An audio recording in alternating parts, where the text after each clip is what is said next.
Today's video, I wanted to discuss about marijuana legalization in South Africa and just detailing our current situation versus what we had in the past and looking into the present with probably the end of prohibition in our country.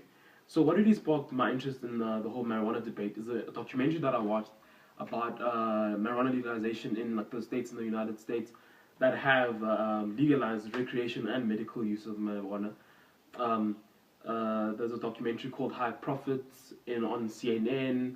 Another one I saw just about weed in high schools and stuff, but essentially just about the end of prohibition in those states and what it has done.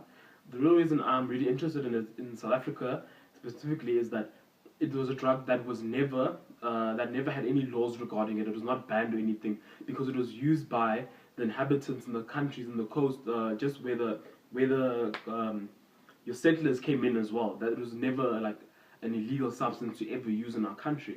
So you see what I like? Okay, weed used in the time of colonialism, right? Sure. Okay, I got a book by Hazel Crampton over here. I got it in Rosebank. I decided just to pick it up because it was on special and stuff. So it was just kind of detailing and explaining marijuana use in South Africa in the days of colonialism and stuff.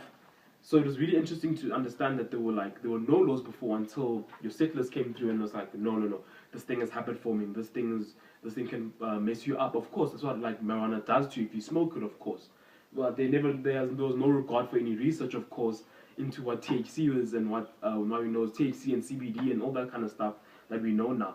So it was just like, no, we're not going to allow you to have cannabis sativa anymore. Just cut it out altogether, right? Those are essentially what ended up creating our laws in South Africa, really. In the present day, we had the late IFP MP Ambrosia, who tried to actually get the government to get going with this thing of legalizing medical marijuana use for terminally ill patients, because he was terminally ill himself. So he wasn't able to afford the chance to actually see that coming to light. And even in 2016, getting into 2017 right now, we still know that the government's really slow on that. But I'm sure that the governing party will have something. They have said that they were willing to have something like drafted or something. We know the DA is really against it. Really, we've seen that they've kind of halted the process as well themselves with them and your doctors associations of South Africa. Those type of people that are really kind of slowing this process of getting medical marijuana into the system, because they all think it is a narcotic and it's a habit forming drug. But I really believe that you are predisposed to be addicted to drugs in you. I don't really believe that the drug is addictive. It's you that is the problem.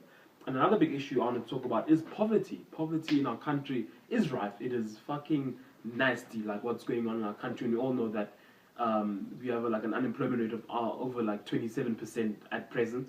So I think that if we have marijuana legalized and we have people from the rural areas, because that's where weed is grown, it is not grown in the city, it is grown in the rural areas for people to consume in the city. And it's the thing that happened. It's the thing that's happening right now, because we have our people within maybe the Eastern Cape, Lesotho, Swaziland, your KZN, your really heavily forest type places who are growing this marijuana to sell it to people in the city, of course. So if we have a way for government to kind of streamline that, we can have you growing it for us, so we can end up giving you money as well. So we could kind of help alleviate poverty, because this was a drug, remember, that was not banned back in the day. It was used really by elders, I'm sure, and by people who knew how to use this thing. It was not something that was just used by young people as well. That's also a big topic, that how are we going to get it away from teenagers and young people.